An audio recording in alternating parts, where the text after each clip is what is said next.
Hello. Hello, everybody. Here, put the lid on. I kind of need a hand. I'm having to help her with lemonade. Sorry, the thing went too long. Anyways, hello, everybody. How are you doing today?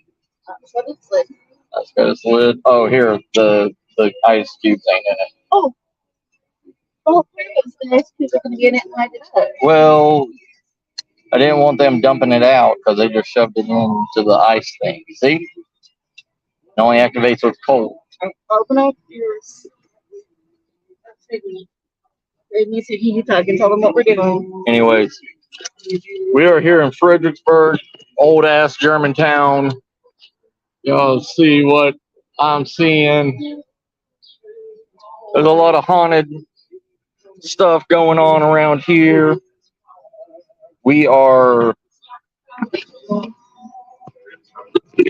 Hold on.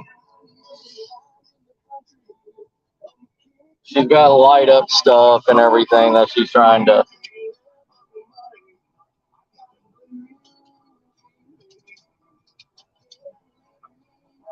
All right.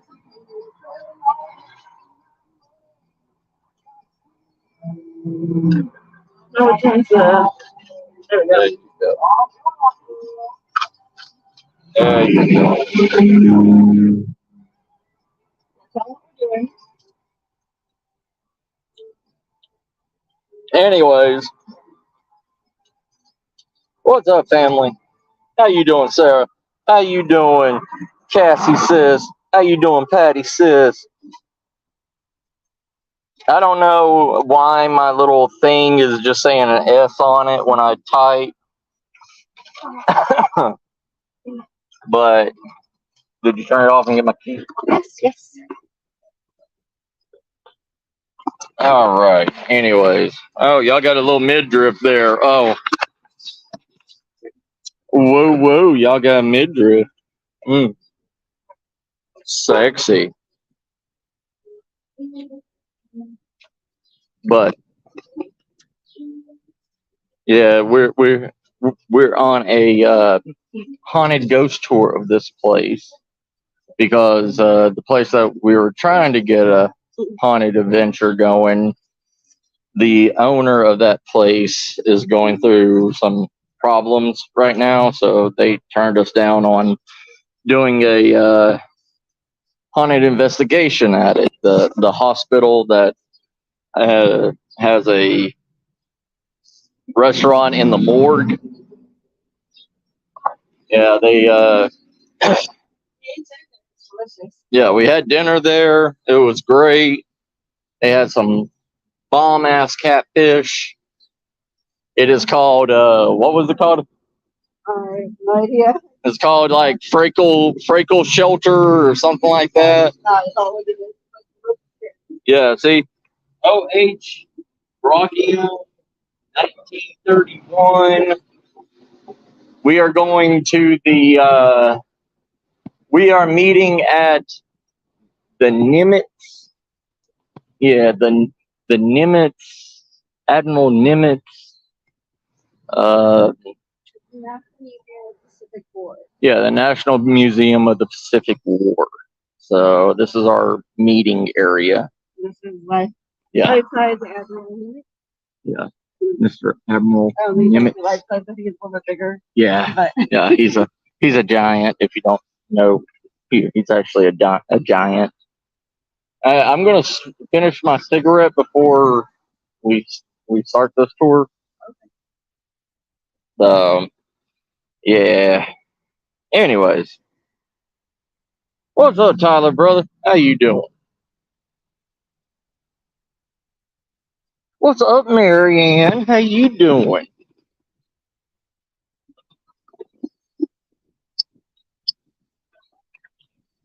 But as you can see, it gets all old.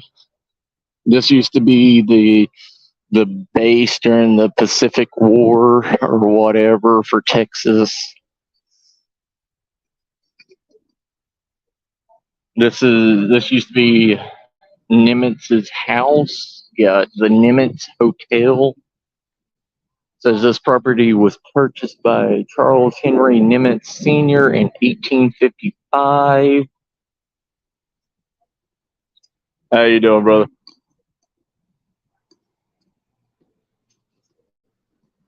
It was purchased in 1855. By 1860, the Nimitz Hotel was established, hosting frontier travelers and providing a home for the large Nimitz family.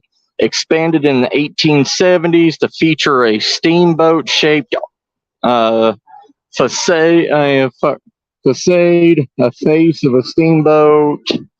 The hotel was the center for the community activities. It was sold by the family in 1926 and underwent major alterations. In 1964, it became a museum honoring Fleet Admiral Chester W. Nimitz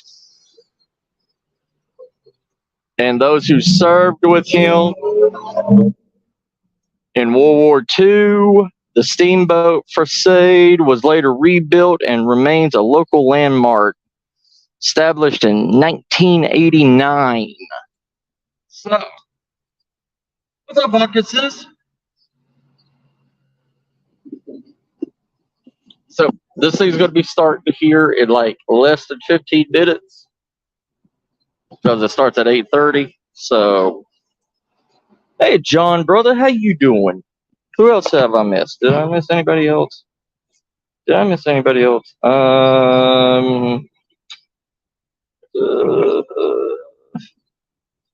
think I said hi to everybody. In here. I believe I did.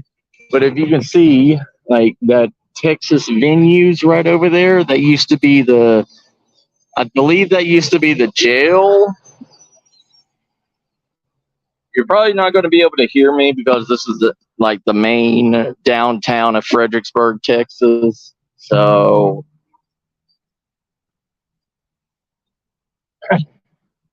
you're going to hear a lot of, big trucks and everything coming through. Oh, it's all good. It's all good, vodka sis. It's all good. I understand, sis. There's another place here that me and Miss Star are trying to go to and everything. It's called the Communal House. They have a little girl ghost there named Stella, and you can actually see pictures and everything of Stella that actually died at that house before they turned it into a bar and everything. But yeah, that was her house that she lived in and everything, and died in that house. I think she died of like polio or something. But yeah, they say her spirit haunts that place and everything. Near Aby? No, I'm not near Amy, sis. No. No, I'm on the opposite side of Amy. Actually, I don't even remember where Amy lives in Texas. I thought she moved from Texas. I thought she's in I thought she was in Arkansas or Texarkana or something.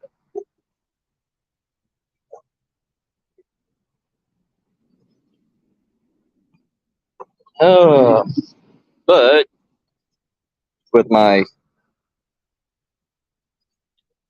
glow, mm-hmm. When you see this app downloaded. Oh yeah, we got an EVP talking thing that's on Miss Star's phone, so they moved back to Texas. Oh, where'd they move up to? Where'd they move back to? Okay, so we downloaded this thing. I don't know. You know me. I don't trust all these apps, but we downloaded the Ghost Tube box. So here it is.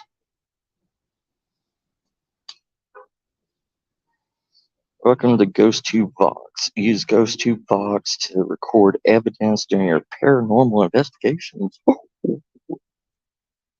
How it works: unlike other paranormal apps, GhostTube Box is not distributed with any pre-recorded sounds.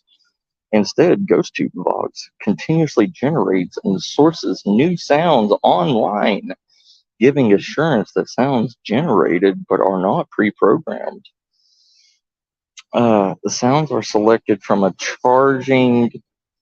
changing sound bank based on readings and environmental sensors in your device. Okay, understand. How it's used: paranormal investigators use GhostTube Box to test paranormal theories, which I do all the time. Autumn Ember. Yeah. Thank you. This Happy birthday. Who? Thank you. Oh, tell her I said thank you. Oh yeah, it's my birthday tomorrow, so that's why we're out here. I am going to be a whopping 39. Debunking your evidence. That's why I downloaded this, because it's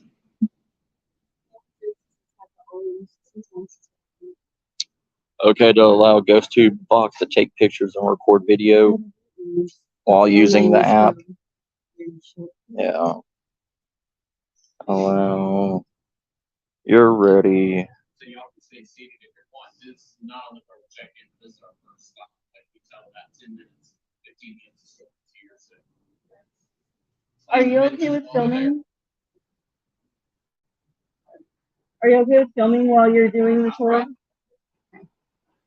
He's on a live stream right now, so we need to shut it down before. Yeah. Awesome. Well, thank you. Thank you. Yeah. So it's up and running. So There's plenty of space to like, yeah.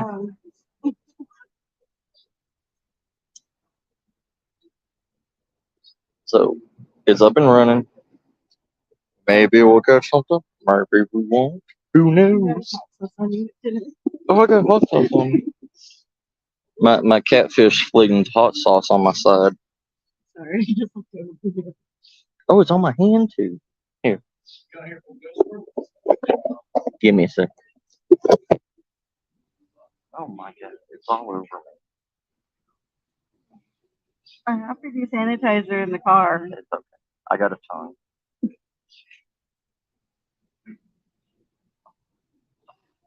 You can't wipe it off, lick it off. Ain't that right?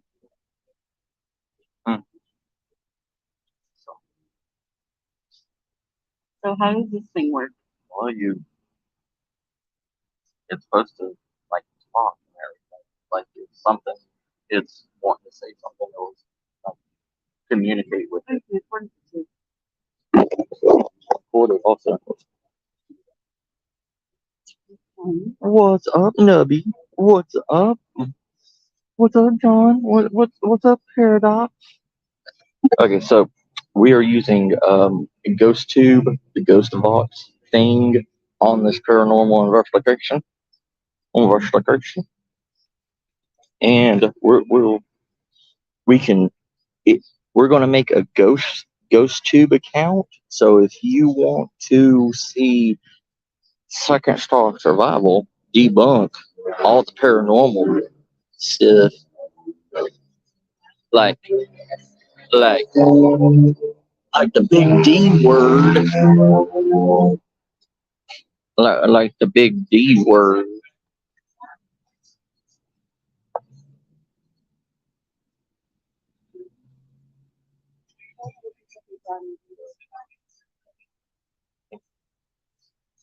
So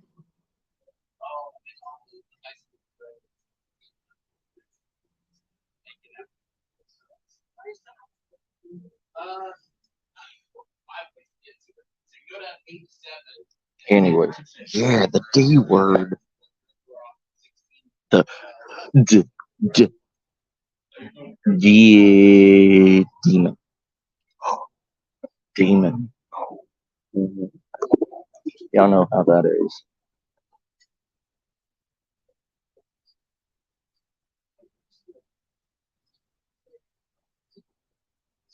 It's all good, Nubby, bro. It's all good. Yeah, everybody, scream that word in chat. Oh, let me get my, let me get my, let me get my glowing.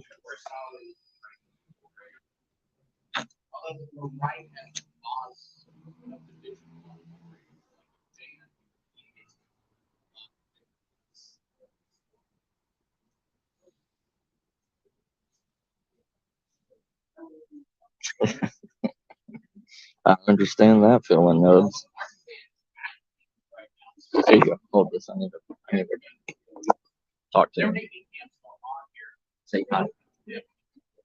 Oh shit! You just hit in broadcast. You just hit in broadcast. Girl, your little bird fingers. I don't know if I was dessert because I don't want to go to eat it. So why did you swallow it?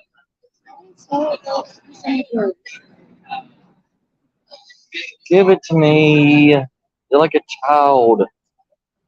I'm having to hold Miss Star's gum because she doesn't want to swallow it.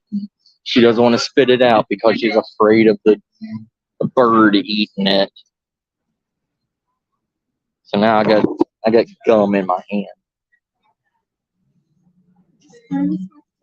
Where that a bird is not going to get.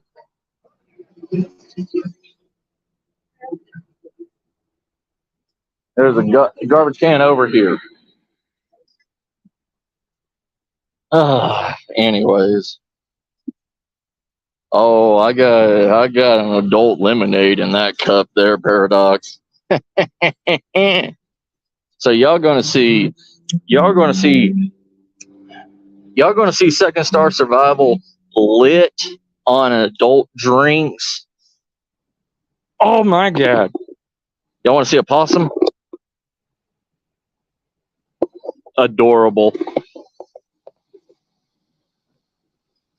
Yeah, I got rum and everything in mine. So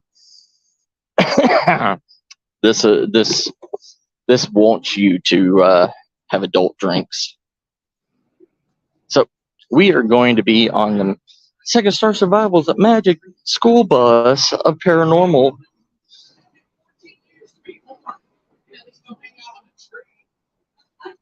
When we walked away, the team started talking. What did it say? It said wait for me, and then it said check it out. So I shut it to record now. Okay, so the EVP thing, when we walked away, it talked to Miss Star and it said, wait for me and then check it out.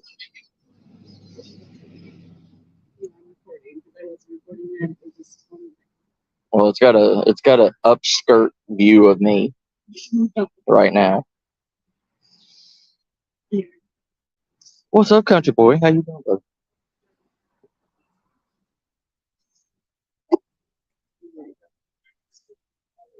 We just did something. Out of time, it says. So you can only do like 5 seconds.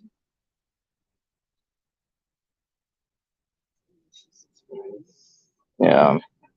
So we may or may not be doing GhostTube because it says we have to subscribe to GhostTube for like X amount of money a month. That's why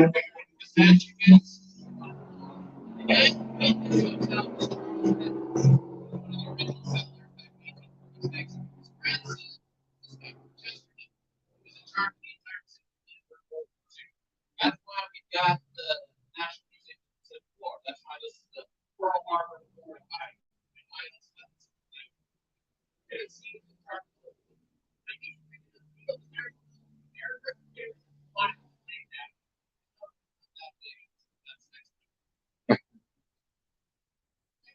It is anatomically correct.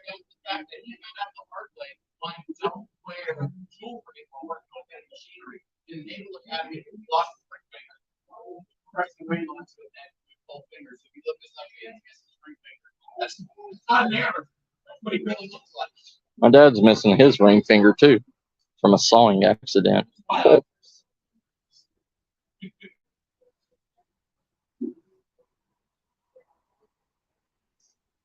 that's 8:30. So I'm going to go ahead and get started. My name is Justin. I'm going to be your tour guide tonight. You can hear me from where you're sitting. You're welcome to maintain that seat until we go on to the next stop. I do teach middle school normally, so I can usually talk over just about anything. So if I pause, it's usually because it's a semi-qualified. If you can't hear me for any reason and need me to repeat something, don't hesitate to ask. Again, I teach middle school. So all I do is repeat myself. Feel free to pause me, ask questions. Take pictures, take videos, whatever you want. If you're getting something, if you're like, I've got an order or something in this picture, ask me. The story, you can pause. I'll get right back to it. But the real experiences that we have on this work are the things that make it special. I'm hoping the jail, those people that are going to the jail at the end. We're going to a jail. I'm hoping it's as active as it was last night. It was more active than it's been in a while. We got pictures of faces in one of the mirrors. We had things on there. So, you hear that? About 9 y'all signed up for the Ghost Walk only. That starts here and just goes to 4 blocks down Main. For everybody else, you got to go to jail after come back, break meeting. Then we'll go over to the jail for about 30 minutes or so. Let you explore in there and say something on a history there. Because at the end of this main tour, you didn't sign up for the jail, and you're like, yeah, I really want to go now. Ask me, I'll tell you how to go on my ticket. It's no different in price if you had bought it originally versus adding it on back. So let's get started with the tour. First, an apology. You read the website, and it tells you all that your tour guide's dressed in full West attire.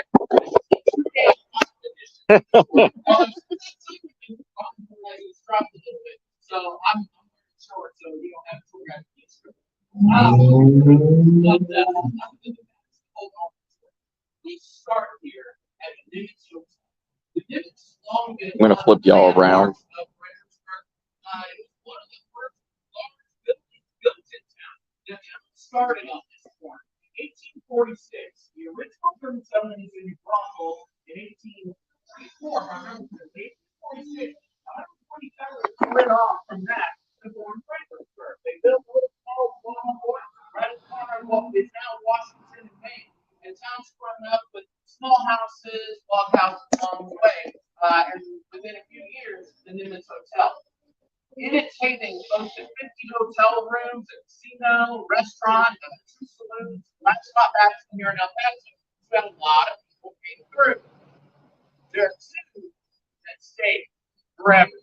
Now, we have some famous people, by the way. You're going to get history on the tour, too, that I love to share that stayed here. Believe it or not, Ulysses S. Grant and Robert E. Lee have both been guests in this hotel. President Rutherford B. Hayes, and Peatless President. Johnny Ringo, some fan, long-time resident here. Most people don't realize Johnny Ringo, the bunch of guys in the Mason Wars here in Fredericksburg Mason, he was running away from here, getting bumped here when he went to do something, and they got killed there. But it was on their way. The first guy who was major in the Army. Had a lot of Army activity in the area due to dealing with Native Americans. And so this guy come from Fort McCabe up there in San Angelo and came to Fort Marvin Scott in town to do some business. Stayed in the hotel, had a nice stay, died in his sleep. Charles Nimitz, being the owner, has to deal with the body. It's a 3 days ride back to Fort McCabe. It's August, it's hot, got no undertaker in town. Fredericksburg didn't get an undertaker for the first 10 years or so that it was in town. So it's got to preserve this body somehow.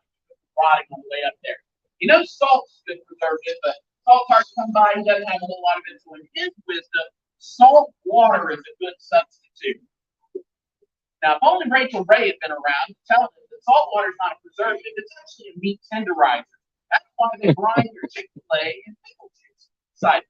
Anyway, so he packs this major body of salt water, thinking it's going to preserve it. Sends it on a wagon ride for 3 days in August. When they open it up at the port, thinking they're going to pull their major out and bury it, there's nothing to pull out. There's just a stick floating around in that barrel that used to be that full top. To the point that they just put the lid back on it and buried it in the outside. Now, they sent some soldiers down here to drag Nimitz back to the fort to answer for what he did. Nimitz was a businessman. He paid no guys off, gave him 30 with the money whenever he get in the same year, same town. And it said that is why the major is still in the hotel. He's looking for someone to finally come and avenge what Nimitz did to him. He's seen patrolling his balcony, usually in the early evening, right after dark, patrolling his balcony. I have personally seen him in the front widow's walk, that front facade, up on the front of the building. How do I know this? Well, it was actually the first week I was in town. I was here about 6 years ago. Let's driving back home, and there's a guy standing in that top window. I thought it was a human angel wearing an old uniform. He's got very much a Doc Holiday. Y'all see anything, let me know. So I pointed out to my wife and she was like, oh, I didn't see it. Drove by so fast. Time goes on. I have not thought twice about this. I started doing this tour about 2.5 years after that. I'm doing one of my first tours, standing up on the sidewalk up there with a 13-year-old kid, and all of a sudden he goes, is this the guy? He's taking a picture. Turns his phone around to me. There is a photograph of it also rushing back to me at that point. He's that guy that I saw standing in that window. In the exact same place, same way. Except in his picture, best way I can describe is it's almost like Tron. You got a lighted outline of the guy. He no longer looks flesh and blood like how I saw him in this picture. And yet I'm looking at the window that kid took a picture in, and there's not a thing there. I learned an important lesson that day. Don't trust teenagers when they tell you they're going to text you something. They give my number, they never text you. Goes to me nothing. The only picture that's really bad about not having it from the school. Yeah, photographs. Go on our Facebook page. You'll see other photographs of that up there. We'll be a spot major, but it's only on this side of the hotel. People have often pondered about that, and I finally pointed out a theory. This is the side of the hotel that looks out towards an answer. If he's really waiting for his men to come and think what happened to him, that's the direction you need to look. Now the next guy who passed away again, right away, so down in the room that's right east of the downstairs. Nimitz goes in. This is about a year and a half after the Baker incident. So sorry. So Nimitz goes in, goes through guys' stuff. He's in Pennsylvania. Well, there's no way to get a body up in Pennsylvania without an undertaker. That's what San Antonio getting involved. So he's going to bury him here. He found some relatives' names there. Sends a kid down the street, sends the telegraph office, sends a telegraph up, tell him what happened. He does that.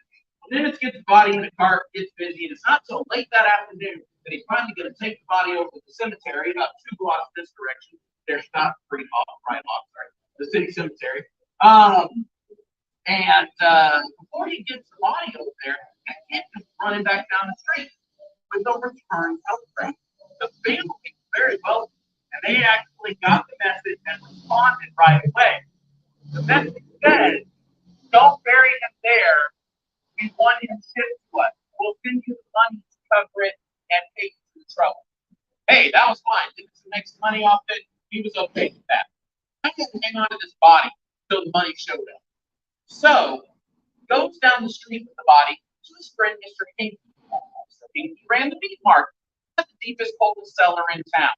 If you're going to store a body, that's where you're going to put it. And he tells Hinky his plan, and his friend goes, no, you're not putting that body in my cold storage. But I do have a way we could preserve it a little bit. And that's how, folks, Otto Hinky and Charles Nimitz came to put a dead man in the smokehouse of the Hinky Marshal and leave him overnight to smoke. Not smoke, but smoke, like a brisket. Probably wasn't the worst idea. He smokes a decent preserve, but it did not go as planned. When they opened up the door the next morning, there were several men gathered, and one of them who wrote about it in his journal said, the body looked like a dried up tobacco leaf, dark brown, shriveled up. I imagine he just wasn't open casting material anymore. They mummified it, is what they do. Don't know if they left the fire too hot or left it too close to it or what. There was no waiting for an embalmer at this point. They put the body in a coffin and shipped it with no apology up to the family. Side note, the family, being wealthy and furious when they got their loved one's body, hired Pinkerton agents to come down here and assassinate Nimitz, and he skipped off the same subject for 2 weeks kids, so they left town. And that's how he skated by on that one. The time goes on, and it's just one of those weird stories of Fredericksburg. And then the story started piling up. People would come out of that room when the guy had died. They didn't know, wondering if there was a fire somewhere in the hotel. Occasionally, people would come running out of the room coughing, really struggling to breathe. When anyone would go to investigate the room, there was no smell of smoke. There was no lingering anything. There was no sign that anything had happened. Even the person who first experienced it would go back into the room and admit there was nothing there. That's when the story started to pile up and rumors that it was the spirit. The spirit that throughout time came to be known simply as the smoke man. There was a woman that came to 2007. Told us she smelled smoke. Then she gets to her husband, and her husband said, "Well, we'll leave in a minute." And before they did, she started wheezing. She started really struggling to breathe. She sat down against the wall and said, "I'm going to go to the desk to get help." So he goes to the front desk and says, "Hey, you need to call 911. My wife can't breathe." And the desk worker said, "Is it smoke?" He goes, "Yeah." The worker walked right past him and all the way into this room where the wife is breathing normal, sitting against the wall. She looks up at her husband and says, "Gone." And when she explained further, she said, "I smelled smoke and it got worse and worse. And it got to the point where it was like I was standing over a campfire. Not only was the smoke making it hard to breathe, but my lungs were burning. I was breathing in super hot air." And that's when that museum worker told him the same story I told you about the smoke man and explained that she had just experienced one of their permanent residents. Now, she told them what people usually said about this place, which is an angry spirit. Spirit was upset about what happened to his body. But I got to thinking about something. Those are usually either caught up in their mortal remains or they tend to be caught up in the abyss surrounding their death. Mm-hmm. If he died here and was put in the smokehouse, why would he be over here and bringing smoke into a young people thinking, what, he wasn't dead in the smokehouse? Nimitz wasn't a doctor in the 1800s. He Googled the symptoms. There's a lot of things that look like that. You don't know if you look at a stroke, you get an irritate on, you get paralyzed. Yep. So they could have, in fact, put an unconscious man in that smokehouse, where he would have laid there unable to get out of the smoke and slowly died that night of smoke inhalation. That sounds like a lot more reasonable cause for an angry spirit inflicting that very thing on people in this hotel, like trying to pay it back to the guy that he's the whole person who was responsible. So, in the museum today, that room is not only the original room where they thought he had died, where he's staying, but it's where a lot of the Nimitz family personal belongings are on display. It's sort of the Nimitz room, ironically enough. So we're checking out. Another place you can check out is the dining room. Those two stories used to be the extent of what we talked about here. But a few years ago, as a police officer walking by, and just lingered and said, "Oh, we're just still story." He said, "Yeah, I thought so. Can I tell the story?" I said, "Sure." He said, "It was 1998. He'd been on the force a few months, and him and his partner get a call here for a break-in at 2 a.m. That somebody with a light on, somebody robbed the place. They show up, and the front door is wide open. There's a light on in the back room in the family dining room. They go back there, and as they're heading to the hotel, they hear the sound of dishes clinking. And they thought, somebody's robbing the china. They burst the door into that dining room, and he said, "We stopped dead in our tracks. The interrupted dinner test, we could figure." The table was set up as for a dinner with plates, glasses, silverware, all that stuff. He said there's a mannequin sitting on either side in period dress. And one of those like cloth covered mannequins, no face or anything. But in like Nimitz family clothing from the time. And he said the light is on over the table, and in that light, just like you lead shadows to the street light, he said, "We can see hands reaching across the table to grab stuff on the table. We can see shadows of heads projected on the table in the chair. Meanwhile, sound of dinner going on. Silverware clinking on plates, glasses clinking, and those mannequins talking back and forth in German. He said, one would speak, the other would answer, and he said, nothing moved. Everything was dead still. It was just the sound of it. And I said, what do you do? He said, well, we just stood there first, and what do you do? And then his partner leaned over to him and said, I don't think we can fix this. That's when he said everything stopped. Everything went dead silent. The light snapped off.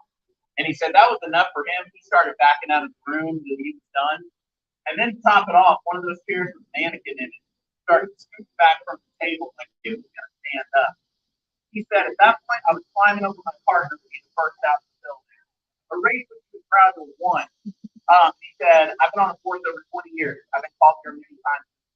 Times I've been called here after dark. I will check the doors and windows. I will make sure they're locked from the outside. But other than that, if something needs doing inside, someone else can do it, or you can wait till morning. It ain't gonna be me going in there ever again after dark. So a few places inside of this landmark to check out. If you get a chance. Our next spot that we're going to talk about, that's right across the street. Already coming in there. Well, it was originally our first funeral home.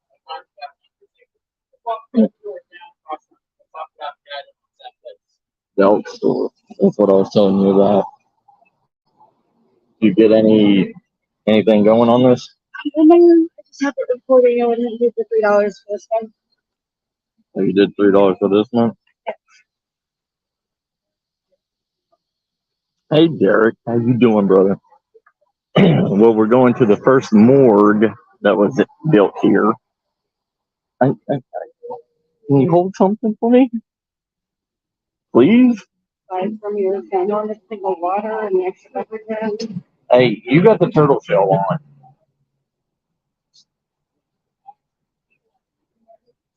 So the Elk store. Right across from us.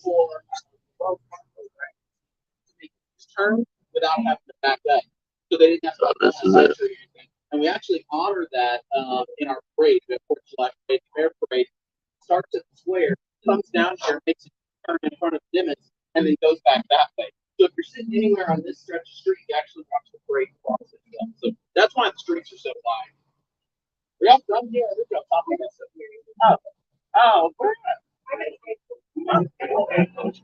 okay, all right. So I start. Yeah.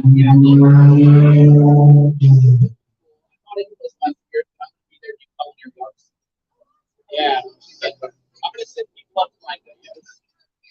Sorry. Anyway, the Elk store, as I said, look at your first funeral home. It didn't start that way. The Elk store was originally the Shedder furniture store. So the Shedder family were carpenters. My new job. The carpenters, they were coffin makers as well. Without an undertaker, they just had coffins ready made. And when somebody died, the family would bring the body in a wagon up to the back door, and they'd unload it out, find the coffin in the back room, and it all ready up, put the coffin back in the wagon, and then go over to the cemetery. So people were used to treating the back side of this place as a funeral home, essentially anyway. Well, pretty quickly, the Shedders figured out that furniture was not as lucrative as funerals. So they closed down most of the furniture store, got a cousin trained up as a mortician in San Antonio, and opened up the actual funeral home out the back side of the place. There was a little add-on. If you go in the Elk store, the only part of the actual funeral home area that you can still go in as the public is ironically the restrooms and the back room of this tasting room side over here. That is actually part of the room where they did the embalming work and everything written. There should be no surprise that the back side of the bar has more activity than the front. Now, Tom, one of the owners, told me they experience all kinds of stuff all throughout the place, but it does center towards the back. And the reason I started talking to him is I had a personal experience in here. I moved here about 6 years ago, and one of the first things I did in town was I got into a play at the theater company here. Well, after rehearsals one day, we come for drinks, and I get here first, and it's just me and the girls in the bar. I'm sitting there, and all of a sudden I hear a guy say, "Hey, Justin." So I turned and I looked, thinking somebody showed up. There's nobody in the bar still. And the bartender, she goes, "You okay?" And I said, "I swear a guy just called my name." And she said, "Interesting." And I said, "That's a weird response." And she just shrugged and walked off. Not 2 minutes later, I'm sitting there with my drink, and I feel a hand on my shoulder. And I see out of the corner of my eye, it's a woman's hand. So I thought it was Faith, one of the girls from the play. And I turn and I go, "Hey, Faith." There's nobody there. I felt somebody standing there still, but there's nobody there. And so I'm starting to get weirded out. And the bartender, she goes, "You get a little tap on the shoulder?" And I said, "What is going on here?" That was actually my first introduction to this being the funeral home and everything. And she said, "Yeah, it's calmed down now. The ghosts are just sort of needy. They just want you to know they're here." Said, "You should come back and talk to Todd. He's experienced a lot more. Apparently, because he's been through 3 divorces while he's selling the place. So he spent a lot of nights in here," which he did confirm. His exact words were, "It is usually less haunted here than at home." So anyway, Todd said, "Yeah, things were getting kind of rowdy. Glasses would fly off the end of the bar and shatter. We had doors slamming open and closed people's faces. What's up, David? How you doing, brother? The chair gets chucked at a guy. He said this guy kind of rowdy one of the tables, and the chair at another table didn't have anyone near it, and it just flings itself at the guy and knocks him sprawling across the table." Well, his wife at the time was worried about getting sued, said the spirits are angry. I'm gonna bring some positive energy to this place. I was like, "Yeah, whatever." Well, what he didn't realize she meant is, "I'm gonna go hire a feng shui artist." She hired this little lady out of Austin to come in and rearrange everything and bring positive energy. And Todd was mad. He's like, "This is the biggest waste of my money." So when this woman shows up, he's like, "I'm not telling you anything. If you're good, you'll figure it out." So he said, this woman makes one walk around the store and comes up to him and says, "I need to know who died here so I can cleanse it." He said, "Oh, the funeral home, but I don't think anybody actually died." Oh, okay. If you don't want to explain the hospital, he said, "No, you know the man back here. He's only causing trouble. He told me he's upset because they cut him up when he died, and he won't leave until he finds who did it." Todd's jaw is flat. There's no way this woman could have known the story that the previous owner had told her. Because the previous owner was real interested in getting out of the building, and she had told him she was always hearing footsteps and voices and stuff in there, and told her friends about it. Most of them were like, "Honey, it's an old building, it's all in your head," and were very dismissive. But one night, the footsteps, she said, walked right up behind her, and she felt breathing on the back of her neck. She turns around, there's nobody there, but she said, "Is someone in here?" And she said a man's voice just kind of came from everywhere, said, "Yes." So she screamed, grabbed her purse, locked the door, and went home. Said she didn't even count out the register. So the next day, she actually decided she was going to get proof of this. She brought a 25 cents of flour with her to work, locked the door, sprinkled flour throughout the whole store, thinking she was going to catch footprints. No, I'm not going to be able to talk about it.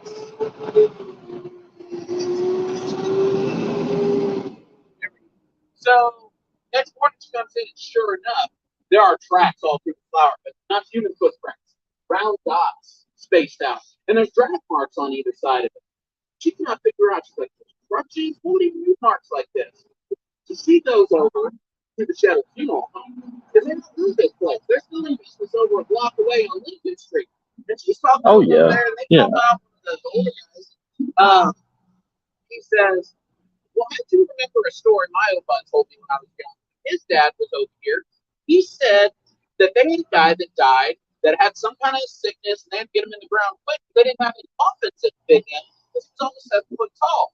So they did what they had to do. They cut him off at the knee and tucked the legs in with them, and it was a big to do. Everybody was talking about it. But they figured, God will sort it out later." And so he said, "I bet you got a stump leg ghost walking around that place angry about it." He kind of laughed, and the woman who owned the store said, "I did not." All the hair stood up on her arms. She knew that's what this was. So when she told it to Todd, in Todd's usual way, he was like, "Eh." But when this feng shui artist told him the exact same thing, he said, "Okay, what do we do about it? You're good, you got this. What do you do about it?" And he said that the woman told him she opened up a portal and helped many of the lost spirits move on. And he helped that one spirit come to terms with the fact that Todd had nothing to do with his death. And Todd said, "I still don't know that I believe exactly that aspect, but I know stuff has calmed down since she came through." That which was impressive because I had 2 different things come in, do exorcisms, did absolutely nothing to the place. So he said the goats now are pretty Did chill. you As hear long as that? they stay chill, they can stay here because it makes for a good story over here. So if you get a chance to go check out the elk store, there is an atmosphere in there. I've been in there when there's tons of people. I've been in there when it's just me, and it just feels like there's a crowd around.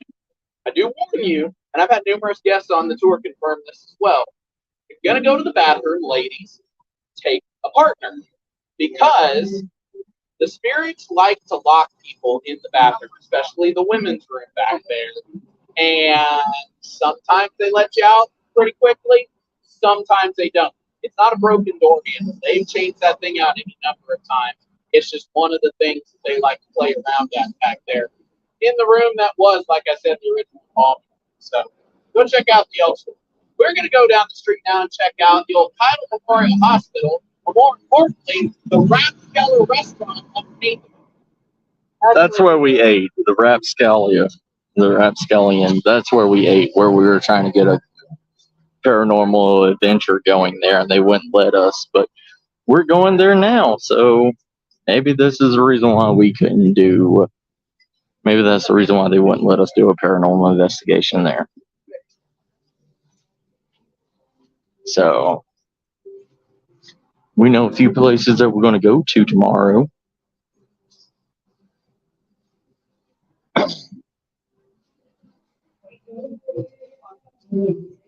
You're going to hear some. You're going to hear some music.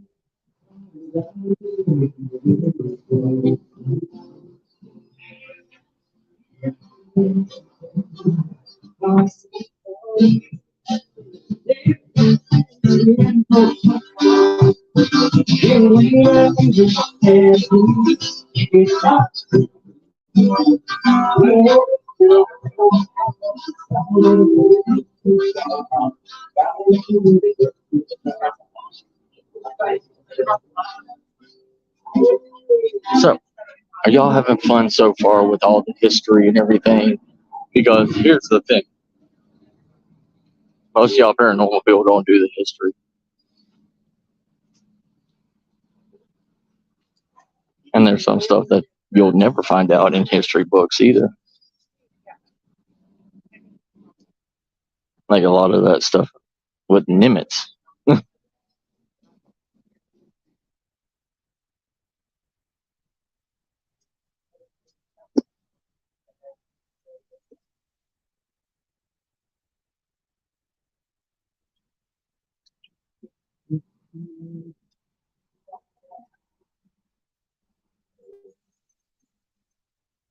You okay there? You sure? Are you enjoying? I have to see myself with these uneven sidewalks. I know. That's Better why not jack my knee in the first block. here's a thing saying 1910, so this was made around 1910.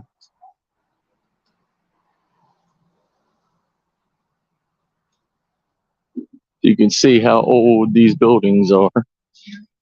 This is the Memorial Church that is now a Memorial Hospital that's now a restaurant.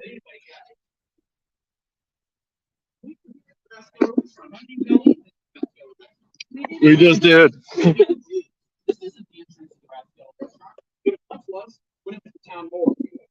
Because the Rathskeller Restaurant is built in the town board. When you go down there, it's kind of a weird architecture for a restaurant, and that's why. That's not what it was originally built for. So the Cattle Hospital was opened in 1936.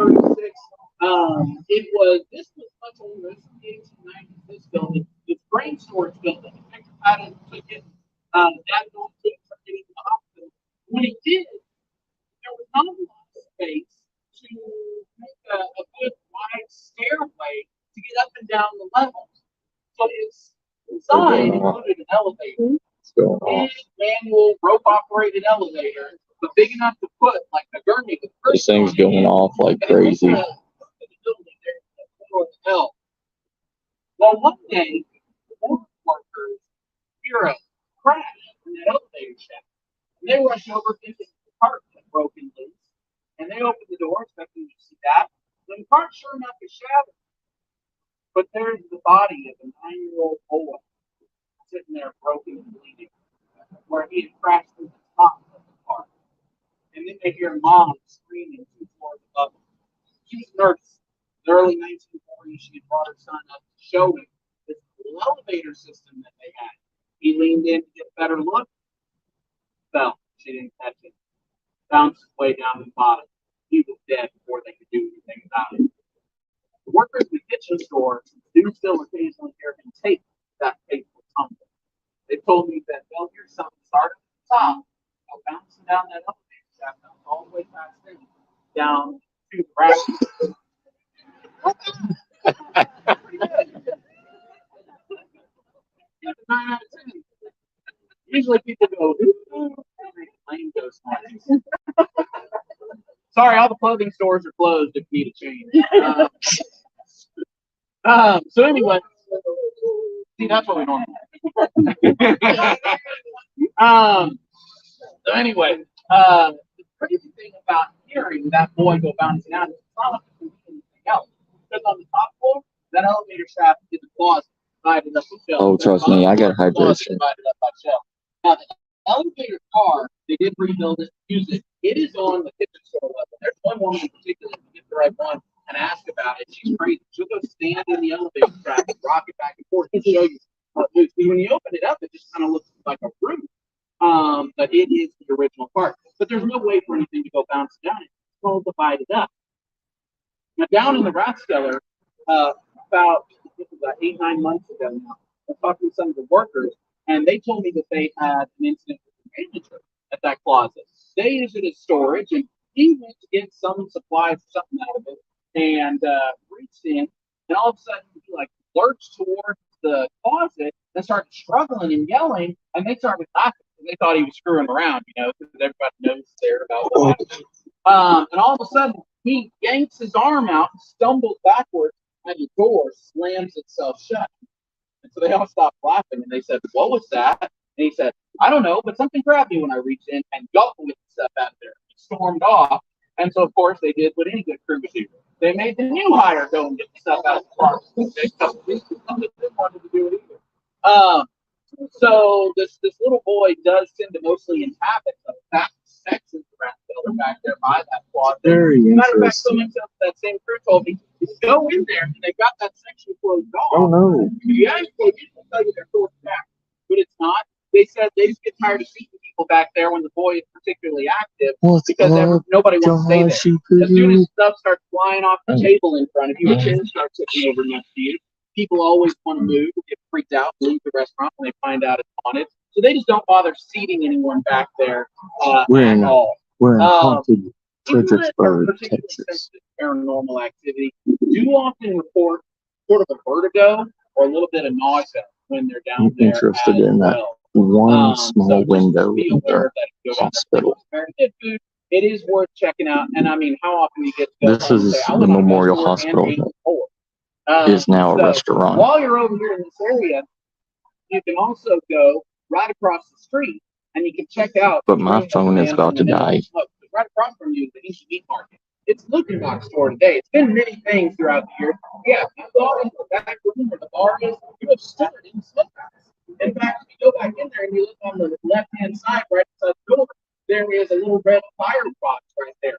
That is the box. That's what they lit the smoke guys from the minutes. But I want to tell you about the woman in white that haunts the meat market. So back in 2009, I was at the Dan Piper Art Gallery. And the guy closed it one night, and he said he looks up and sees movement at the door, but the door was locked. And he watches the spirit of a headless woman, all white, comes through the door. And he's watching her, and she's got something, kind of held her arms like this, her arms crossed. She goes past him, out the side wall of the meat market, and into the courtyard there behind the Hinton house. So this was their meat market. The house next door was their house. And where El Milagro is back there, that was their carriage house, and that's where the servants lived and everything. And so the spirit goes out there, and he realizes, I've got a camera right here under the counter. So he pulls out the camera, turns it on, runs out the front door, and the spirit is right there in the courtyard, and he snaps a picture. Before I go any further in the story, I'll show you her picture that he took that. Y'all want to see the picture? It's on our website, too, if you want to go check it out in more detail later. So, Huh? And Yeah. exactly, as some people are starting to say, but he went back and looked So that was the picture that they found from that place, the meat market, I mean, look, which I know was you can see what you want to see in photos and everything. But my wife, as I said, is an art teacher in high school. She has a degree in fine art photography. So I took it to her. And I said, run this through Photoshop and tell me if it's been messed with before I start lying to people. And So I'm doing she's pretty this. skeptical about paranormal stuff. And it's been going Said, crazy. I'm not And I want to see what it's been but I'm going saying. to say that that photo has not been messed with. Whatever is in that photo is part of that photo as fake. Go. So anyway, he looked at the photo, realized it looked like a baby. So he started asking around town and said, does anybody know anything about a headless woman with a baby at the meat market? And one person he talked to said, you know, in our 50-year book, You hear this? You see this thing going crazy? Now, this book they're talking about, the 50th anniversary of town, 1896, a group of historians sits down with all of Yeah, it records. It's been recording the whole time. Alive, and their first children born here, and just have storytelling sessions. And they recorded everything they said. So there was this whole history of the first 50 years of Fredericksburg written down from the people. So that one little window right there is unique. I keep looking at it. One right there in the middle. There is no other window like that. This is covered in blood and shot full of arrows. So the men pick him up, carry him into the meat market, and lay him up on the counter to see if they can save him. But as they're coming through the crowd, the women recognize him and start panicking and saying, "Where's his wife? Is his wife okay?" But nobody knows. It came by itself. So a few of the women get together with their husbands and explain his wife is 7 months pregnant. They'll probably attack coming into town. You got to go find her and save her and that baby. So they get their guns and horses and they ride out as quick as they can. It's getting close to dusk. So they're riding out in a hurry, and they get to the top of the hill and they see a line of smoke. They ride towards it, thinking it's the only sign they've got. The guy lived out towards Mason, so they're riding that way. When they get to the smoke, it's a fire that has been built next to the wagon turned on the side. Refills. And they clearly have found the site of another attack because there is another dead couple at this wagon. The woman is leaned up against the wagon. I'll try. You what the other's looking for. It took longer to find. And they only realized it was body when they realized there was a pair of boots sticking off the side of the wagon wheel that the fire had been built. They tried this poor guy to the wagon wheel, lit the fire. Now, this is weird. Indian attacks like this weren't real common in the area. The first thing the settlers did is sign a peace treaty with the Comanche.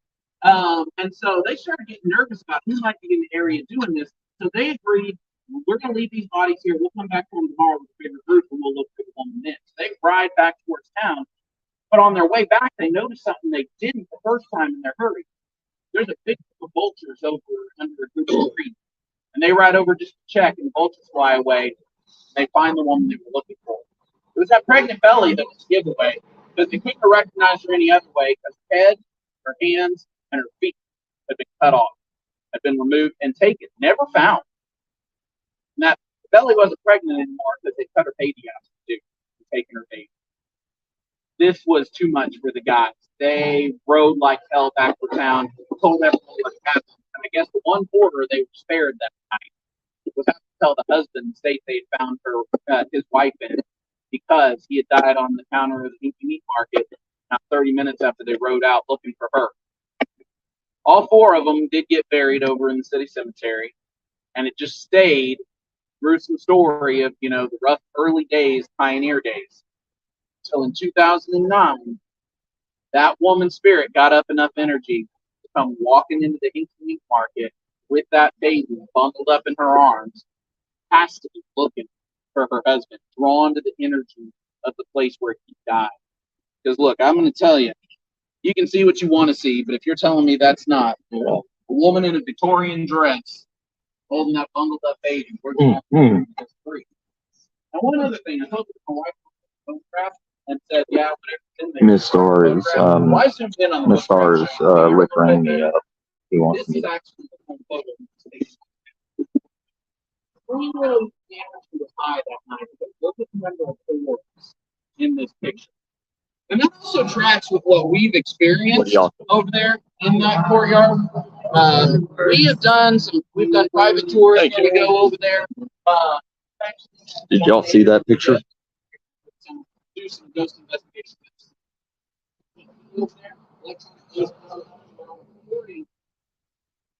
All good, Charmaine. You take care, sis.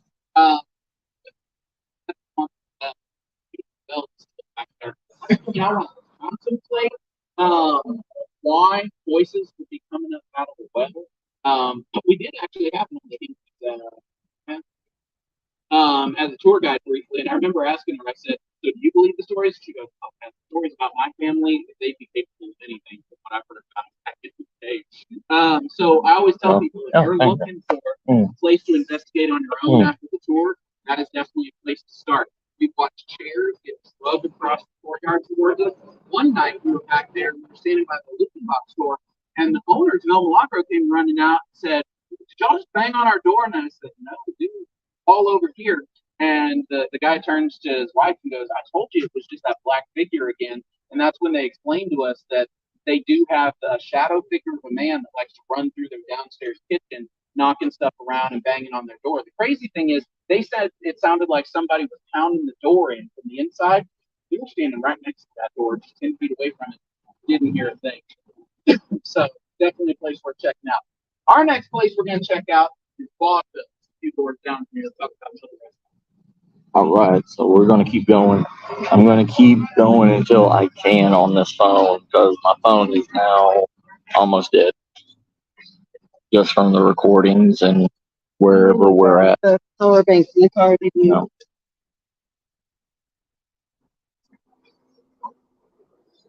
Oh, look. Yeah, see the body shoot?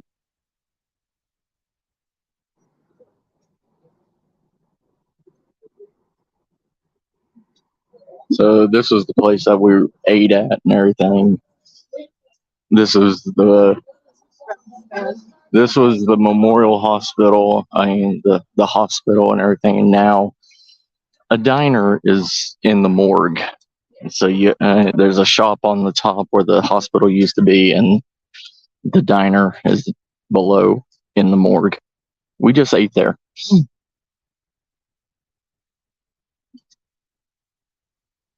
Look at all the old houses and everything.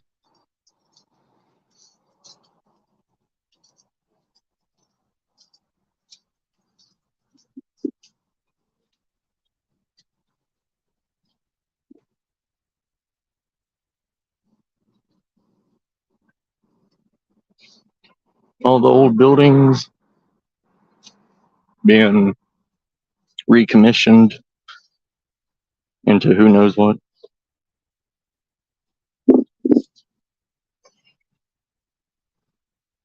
Got a big elephant on it.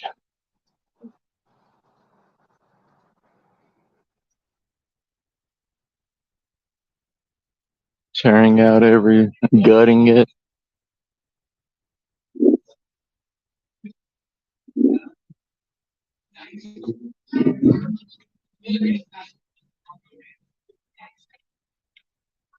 Look at this. It's still got the original gas lights. But it was kind of severed from anything that it might have had. You said you're going over there.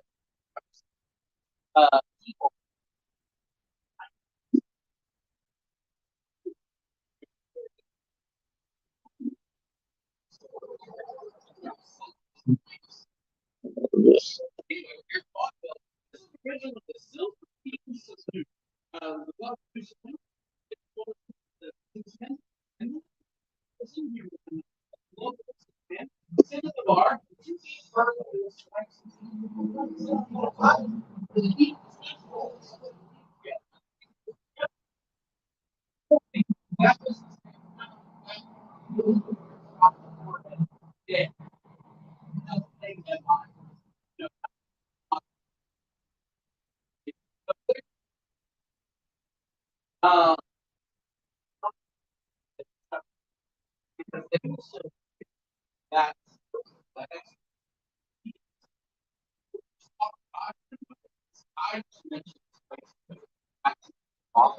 brothel. Upstairs.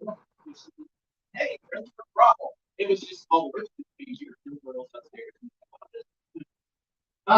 So anyway, Ramos, one of the yeah, goes to her and he said, well, you know about the compliment things that you have. He said they actually hear the footsteps go running up that staircase, and then your girls giggling and laughing at the top. And I said, well, dude, that's funny about something that's always entertaining. And he said, yeah, the bathroom back in the south. But his brother, and he said the first night, that you can hear itself. He's sitting up in the office and he hears men kind of arguing, raised voices. He looks out the window and see anything. But he's sitting back down. He has a gunshot. But he is.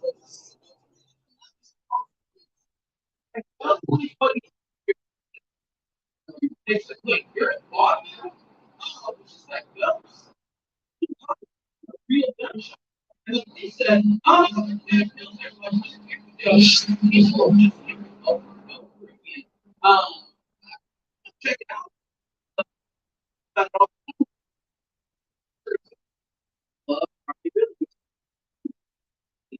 They're that nonchalant about the gunshot. Okay. Other fun thing, because I know you'll appreciate this. You know the officers that are on thin ice with their weight at their last physical because they're the fight. It's always the biggest thing that they put on fight dudes. Anyway, except for Chase, our Chance, so Ramos said, okay, well, that's fine. The next morning, he told his other worker, I can't believe they didn't warn you about that. So now he's at least used to it, and he actually had a little fun with it himself. So upstairs was a brothel. He would actually make them take the trash out the backside from the restaurant that way, the restaurant upstairs. Make them take the trash around this way just to see if they would run into it. And instead of two of them came running back in, freaked out because they were like, I heard guys arguing, I heard gunshot, there was nothing there. Like right in front of me, there was nothing there. And he said that was how he knew the ones that would stick around and the ones that wouldn't. So we're checking out to get a chance. I've heard a few stories about hauntings in the restaurant, but it's mostly just like, oh, some people move stuff around in there. Decorations. Only heard a few people. I've heard about the murder many times. We're gonna head down the street now and visit our old Palace movie theater. Talk about one of our more recent ones.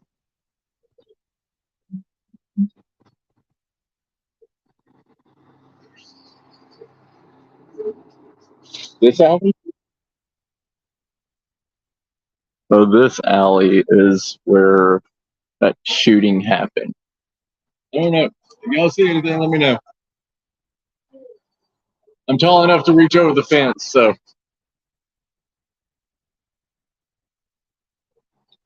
That's what it looks like on the inside.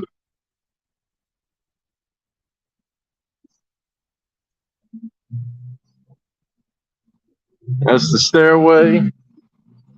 And here's an alleyway. Come on, shoot. Nah. See? Those ghosts don't. Ghosts don't react on demand. They need to. They need to be like, hey, do something for me.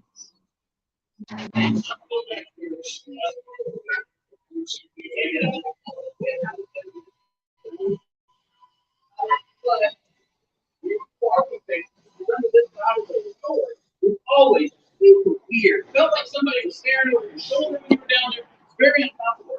Well, yeah.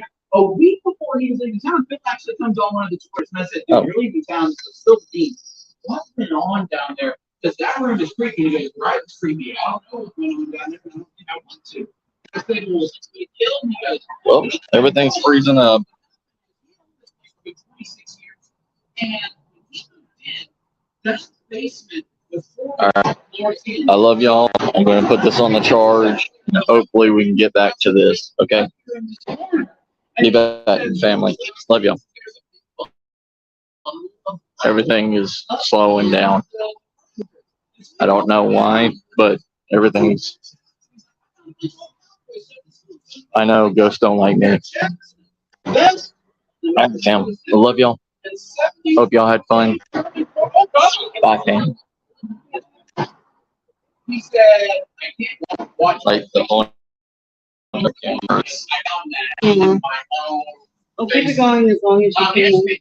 Like, don't end it, just end it. I was posted that was going to be still going on live stream. That's why I never really found there is